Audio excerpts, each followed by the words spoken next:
So we'll proceed with the sentencing proceedings.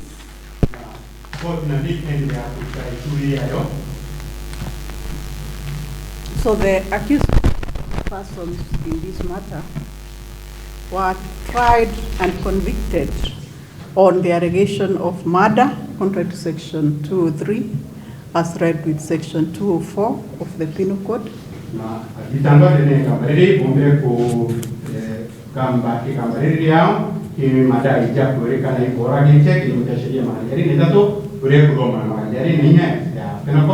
The particulars of the offense are that on the 30th of April 2019, at Kamaindi area within Igamba-Ng'ombe sub-county, within the Tharaka-Nithi County, the accused jointly, with others who are not before the court, and lawfully murdered one Japheth Majau Mukengu.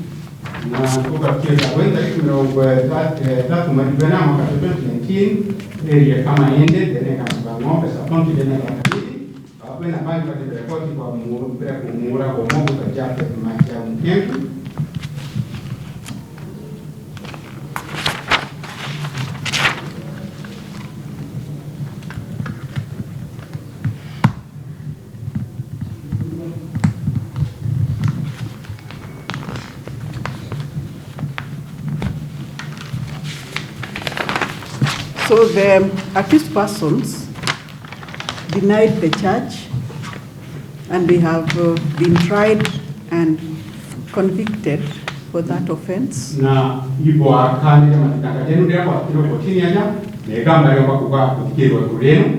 And what is pending before this court is the sentencing of the accused persons.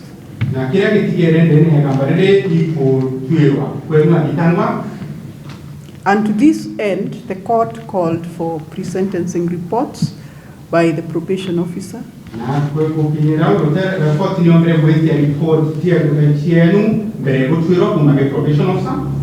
And the reports have been filed for each and every accused person.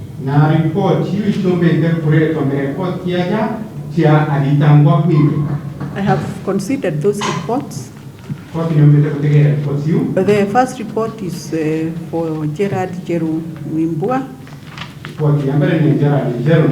who is said to be 70 years old. And he states that goats belonging to the second accused entered the compound of the deceased brother.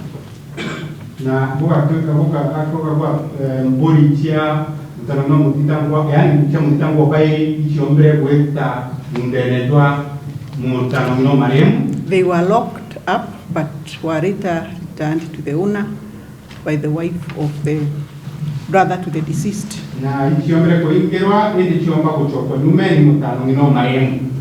However, villagers gathered intending to attack the deceased's brother, and just at the nick of time, the victim, who was the area chief, went to resolve the dispute. And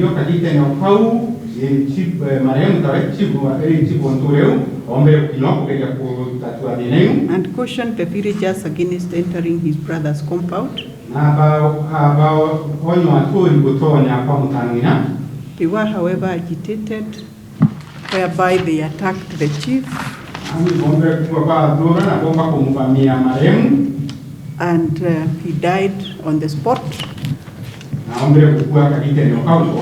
and was then burnt.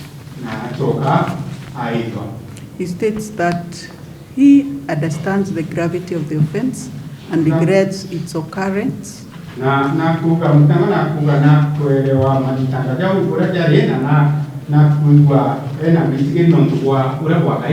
and pleads for leniency, stating that he is an elderly person and he has been in custody for 3 years. As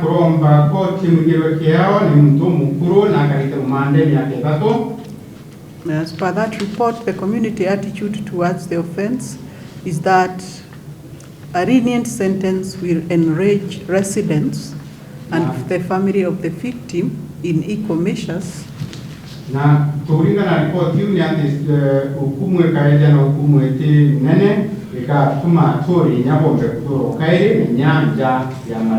And they are contending that due to so many cases pending on land disputes within the area, it is the view of the members of the public that the law enforcement agencies need to be taken to stamp authority and restore the rule of law before the area descends into anarchy. And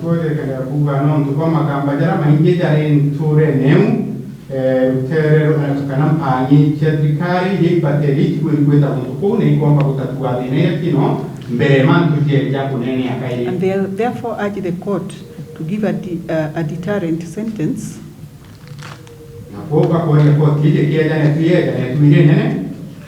and it is recommended that a custodial sentence will serve the ends of justice.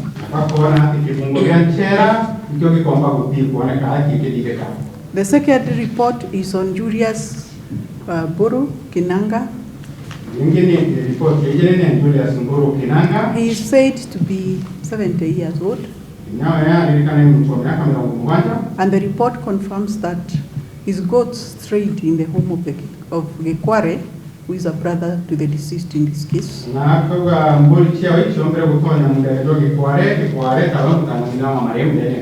The goats were, however, returned to the same day. But villagers gathered and appeared, and the victim appeared to resolve the dispute, but was attacked and lynched in cold blood.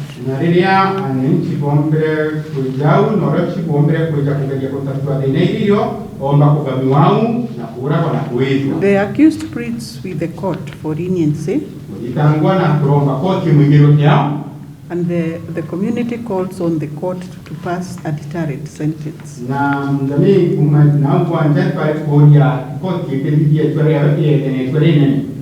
The third report is for Cecilia Katora Rochianga, who is said to be 65 years old.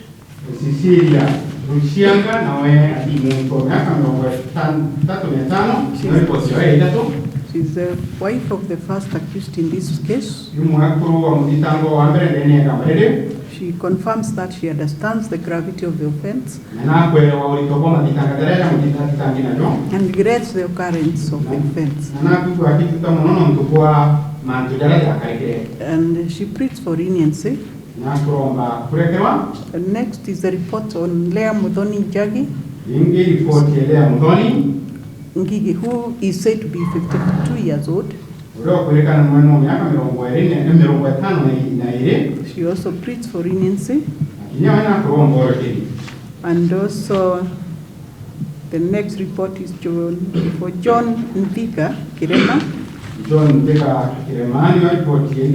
the third accused. He is said to be 64 years old. And he is said to be serving a sentence of 3 years for arson.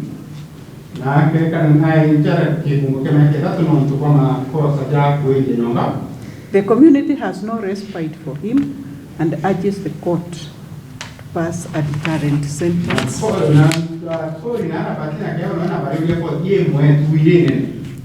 And the next report was for Julius Njeru Kimenye. He states that he is 65 years old. He is a brother to the third accused in this case and a nephew to first accused.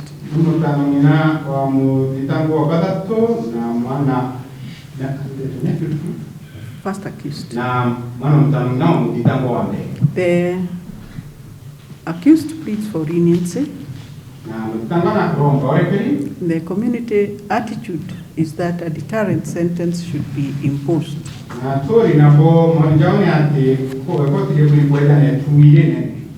The report for Jonad Jage Kifiofu was also filed. That he is 44 years old. He pleads for leniency.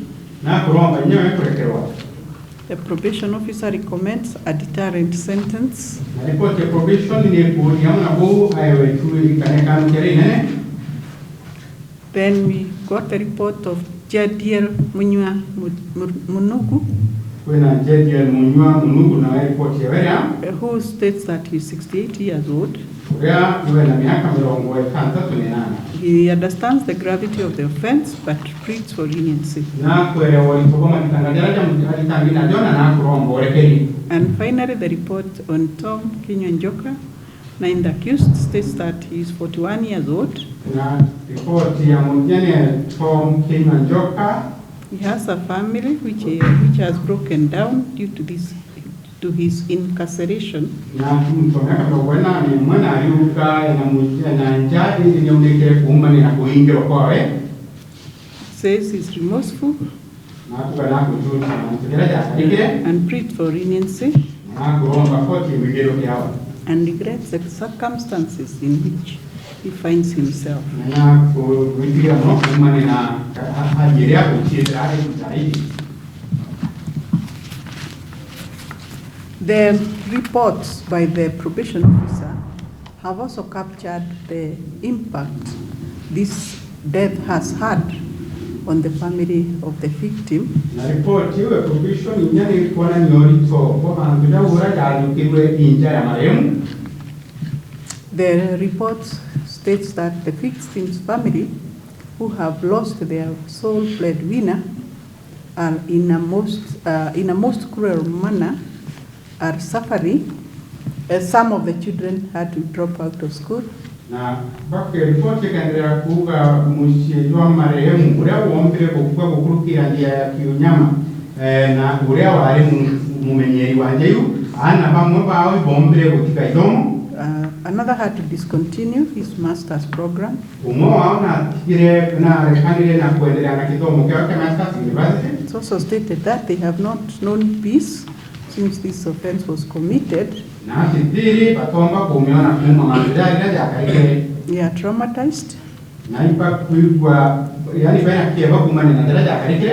And have not been able to adjust economically, emotionally, and psychologically. Na njia nyaki mawazo kuma mantuja uja ukarika na nyaki mbeka patomba mwicho.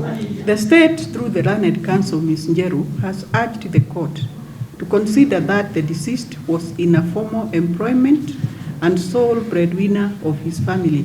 Na court na hotel vikari na ruku kukira prosecutor Njero uga report ni vilikutekele kona umaremu ari mwandi kutrikari na ari we mutegemea wenjewe. The children of the deceased dropped out from school. Nati ana ba maremu kuombele kutika skulu. The deceased used to undertake farming, but now no economic activity is being undertaken. Na ati maremu ngomba kutika ngubechiyore lakini kakite nekaka ute ngubejo kuikomba kuriko chekio bondra mbeta. She therefore urges the court to pass a deterrent sentence that will ensure that the community does not engage in acts that may lead to anarchy. Na bakori ya koti kenda ne tuye nene ridari komba kuendro age kielelezo kirintu andokan bange ture ne ora batiomba kuchokera undubra komba kuleta dina leo. And she has urged the court to take note that a life was lost through a most brutal attack. Na kori ya koti umbe kutega ati maisha ya mtu ijombere kura kumane na madije ya kionyomo. Which was inhuman and uncalled for.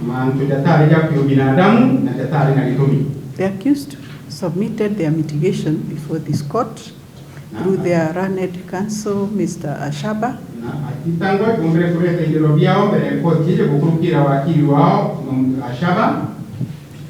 He urged the court to find that all the accused persons are very remorseful.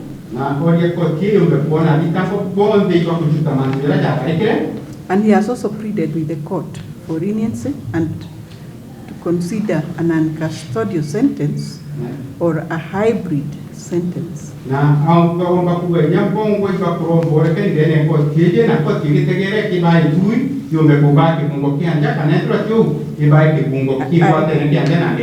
I confirm that I have considered the mitigation and the recommendations by the probation officer. Kotile kumba kuthibitisha ni umbete kutegera maoni jara tuambete kulitwa probation officer na utero wa akili.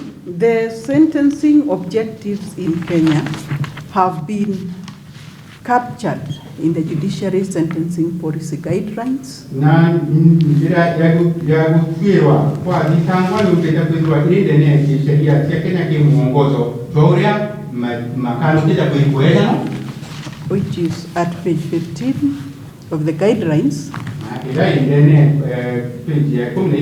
And it states as follows. The objective of sentencing is number 1, retribution, that is to punish the offender for his or her criminal conduct. In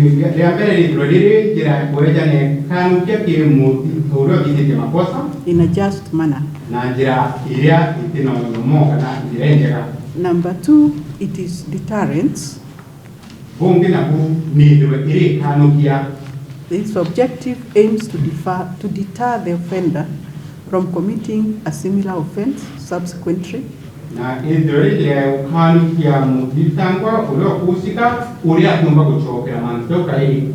As well as discourage other people from committing similar offenses. Number 3 is rehabilitation. It is meant to enable the offender to reform from his or her criminal disposition and become a law-abiding citizen.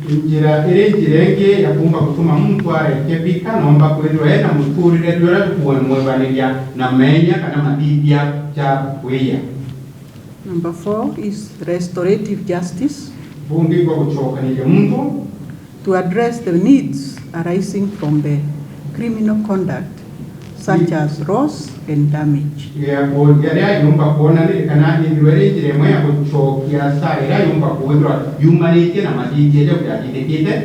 fourthly is the community protection.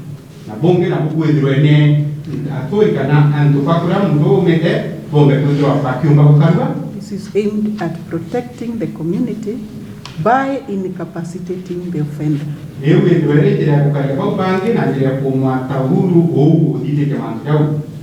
And sixthly, the denunciation, which is meant to communicate to the community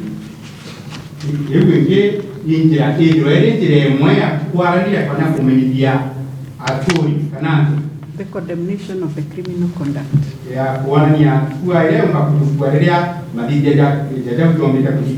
And in deciding whether to impose a custodial or an uncustodial sentence, the court is required to take into account the following factors.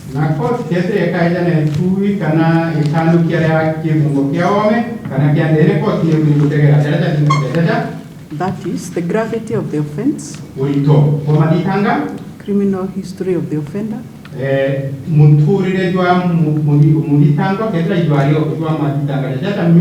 the character of the offender,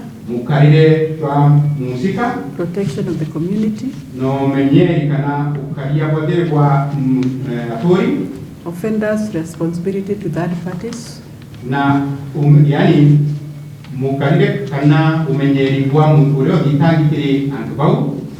and the consideration of children in conflict with the law.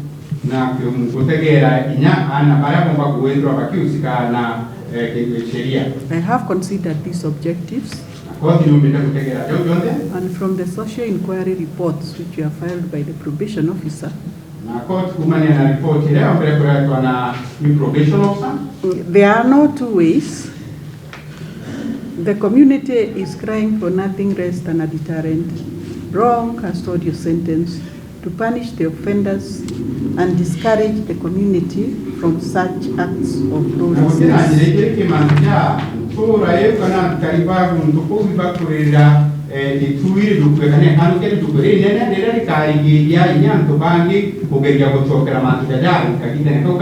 The community is non-receptive and is not ready to have the accused persons in their midst.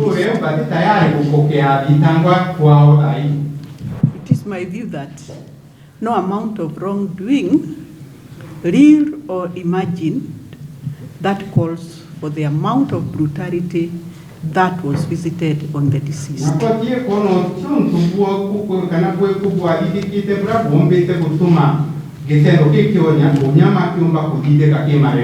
The conduct by the accused persons, as has been well articulated by the community and the administration in the social inquiry reports, is a big affront to the rule of law. Na mandojonde jombete kuona ni wa inyani ya tongeria bakunduku na report yucho na kari bandura ikununduku dokumono kura kuona ni akondu kurema kuwadika sheria. It is well known that chiefs in our communities are an embodiment to the rule of law. Na ni untukuje kene ate masibo lene ya karobieso ni arungamelipa sheria. And if the kind of behavior by the accused is left unchecked, it will lead to breakdown of the rule of law and lead to anarchy. Na kedwa madidia ya ditangwa cha kuomba kurega kwewe kanukia jomba kutuma kupatia kanande wado utekwadikira na kukareta dina. This action must therefore be condemned in the strongest terms possible.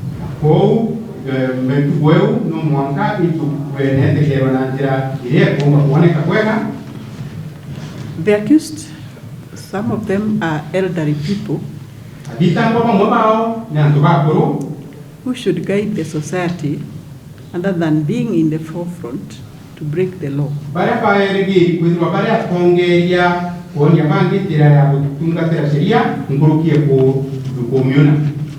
Although the report by the probation officer is not binding on this court, I am in agreement that a deterrent sentence is called for.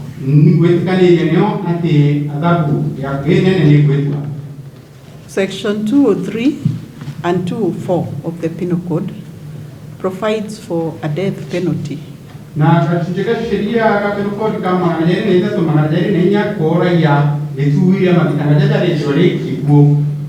courts still have discretion to pass the sentence where it is deserved.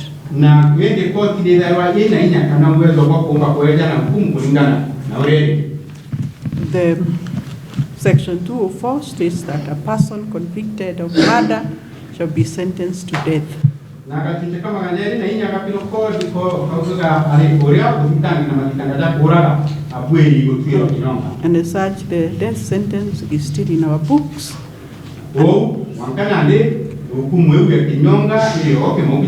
And can be imposed depending on the circumstances of the case. And based on the above sentencing policy guidelines.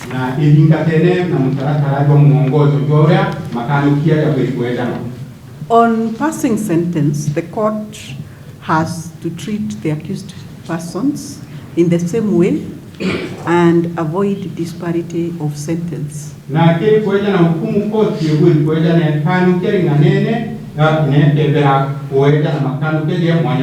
As disparity of sentence may be considered as discriminating against the other.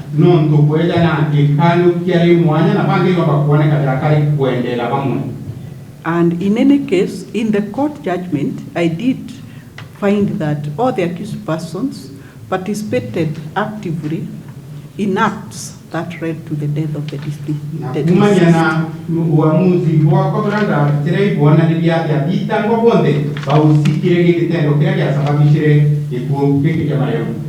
In sentencing the accused who are all adults, the accused are joined together like Siamese twins.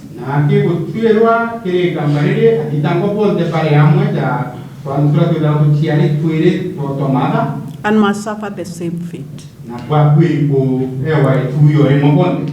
find that this court should pass a deterrent sentence. I have, however, considered the mitigation that the accused, despite having committed this serious crime, are remorseful and have pleaded with the court for leniency. Na court ye ko na nye droit tango ba diterie ba diterie iba wete iba ko ore pei. I will therefore exercise discretion and pass a custody sentence. Despite the gruesome manner in which the offense was committed.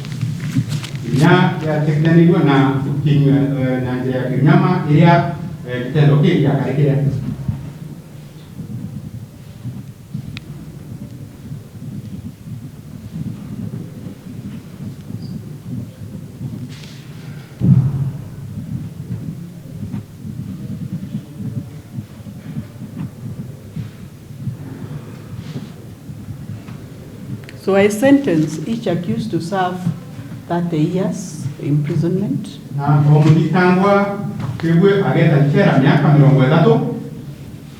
The sentence will be reduced by the period that the accused persons have spent in custody.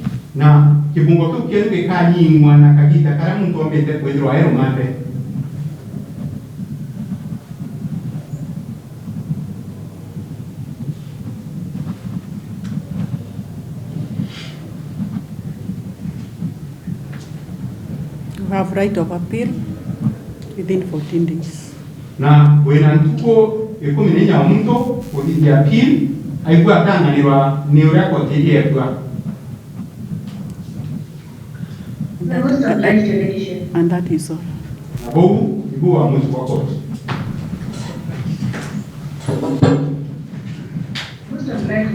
Thank you.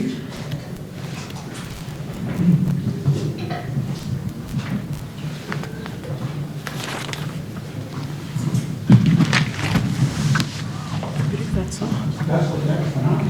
John.